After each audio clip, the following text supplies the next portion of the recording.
What's up, folks? My name is Melvin, and welcome back to this amazing place that we call the internet. Now, I actually completely forgot that I could make a video about this. I didn't know why I didn't think about making because I was making videos yesterday, and I was asking myself, oh, I completely forgot about this one.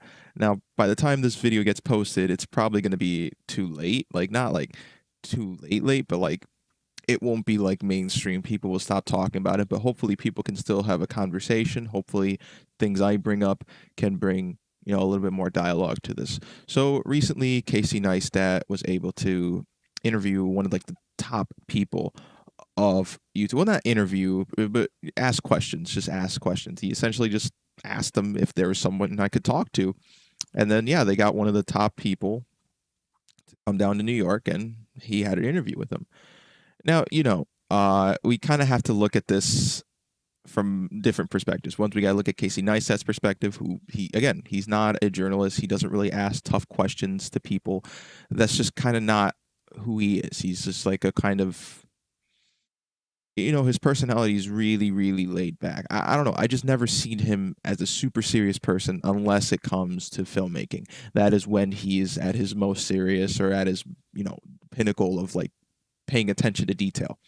Asking questions, that's just not really something he's known for. So, you know, should he have been the one to interview the top guy on YouTube? I personally don't think so. But the reason why they picked Casey Neistat is because again, he tries to be friendly to everyone. And that is, really plain to see during the interview. He is trying to be friendly. He at the end of it, he recommended the book that the guy wrote, so he's trying to be a friendly person. And we can see this with both positives and benefits. Like, at the end of the day, is it the interview that I wanted it to be? No, I didn't want it. I wanted it to be hard questions. But we can still try to look at this as a positive.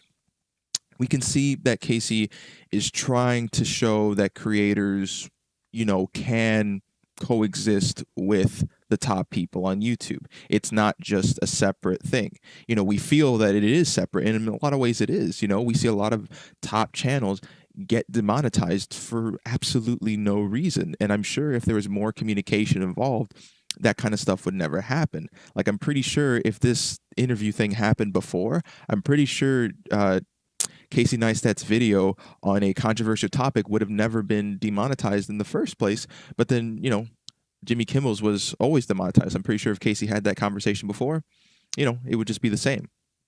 So this type of conversation might lead to more people trying to ask to talk to, top level people on YouTube. This could open the doors for more people to ask tougher questions.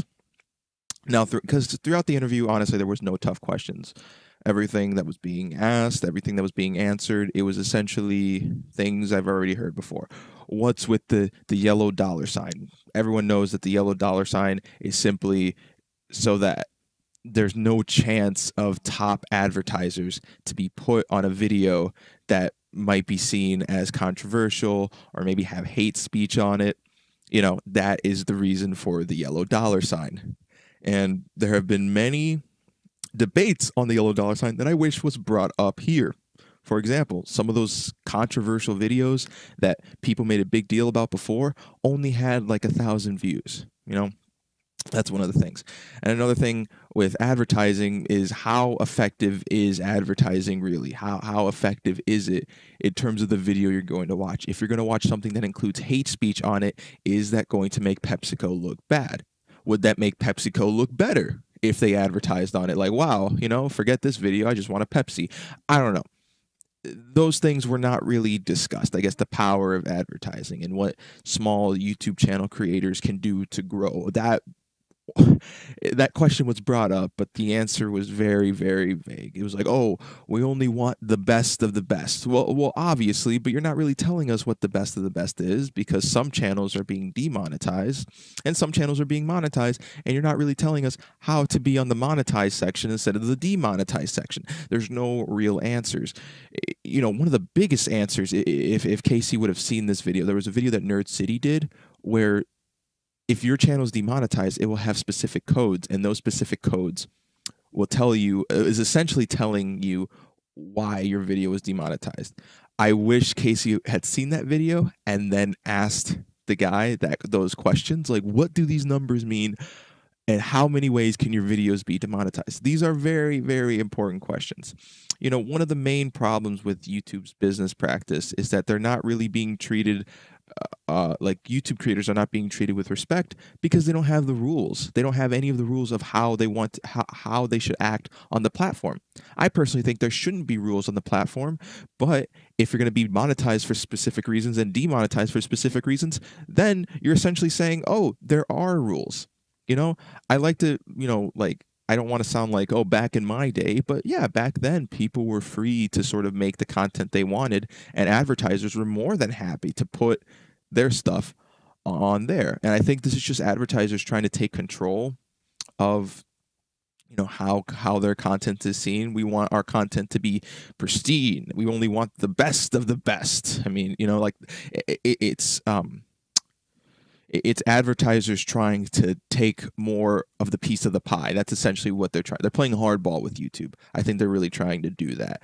Um, you know, and we really didn't see that. Like, I really don't know what to think of this interview. Overall, I didn't like it. It didn't really answer any questions from someone like me who goes on YouTube every day, listens to these YouTubers who get demonetized all the time and are trying to figure it out and are still nowhere. Casey Neistat, out of many YouTubers that I watch, he's hasn't been through that much of an issue.